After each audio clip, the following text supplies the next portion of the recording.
বলেন তো দেখি। ক্যান্ডেল বানানো বেশি কঠিন নাকি ক্যান্ডেলের মোল পরিষ্কার করা বেশি কঠিন? আপনার কাছে কোনটা কঠিন লাগে বলেন তো? আমার কাছে কি মনে হয় জানেন? ক্যান্ডেলের মোলগুলো পরিষ্কার করা সবচেয়ে বেশি। তো আজকে আপনাদের সাথে শেয়ার করব কিভাবে আমি আমার মোলগুলো পরিষ্কার করি।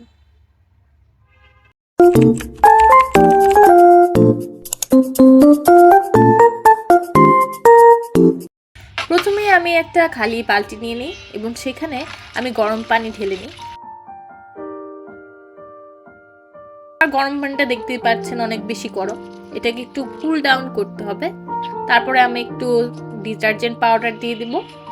ডিটারজেন্ট পাউডার বা ভিম লিকুইড যে কোনো কিছু ব্যবহার করতে পারেন। আমি এখানে ডিটারজেন্ট পাউডারই ইউজ করছি।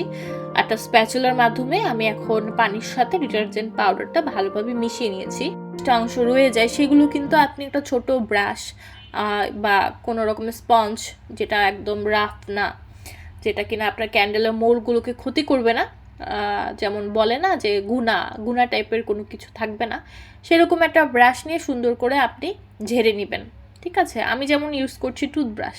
টুথব্রাশ দিয়ে আমি সুন্দর মতন আমার ক্যান্ডেলের যে মোলটা আছে এটার থেকে আগে রিসিডিউ বা অবশিষ্ট অংশগুলো আমি এগুলো সব পরিষ্কার করে নিচ্ছি, যতটুকু সম্ভব হয় ততটুকু করে নিচ্ছি।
এখন আমি যেটা করব, আমার যে মূলগুলো ছিল সেগুলো একটা একটা করে আমি বালতিতে অ্যাড করে দিচ্ছি।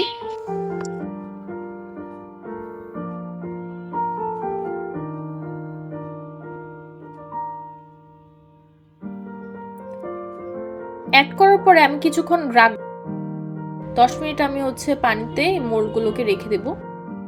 এখন যেটা হয়েছে দেখবেন যে খুব সহজেই আপনি ব্রাশ দিয়ে ঘষা দিলেই মোমগুলো উঠে আসছে এবং আঠা আঠাও লাগবে না। ঠিক আছে, তো এভাবে আপনি প্রত্যেকটা মোল্ড ব্রাশ দিয়ে সুন্দর মতন ঘষে ঘষে পরিষ্কার করে নেবেন।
এভাবে ব্রাশ দিয়ে পরিষ্কার করা হয়ে গেলে এখন একটা নতুন পানি নিতে হবে। সেই নতুন পানিতে আপনার যে পরিষ্কার করেছেন আপনি যে মোলগুলো, সেগুলো আবার ঢেলে দিতে হবে পরিষ্কার পানিতে। এবার সেখানে আপনি একটু পরিষ্কার পানিতে আপনি ঢেলে দিবেন আপনার মোলগুলো।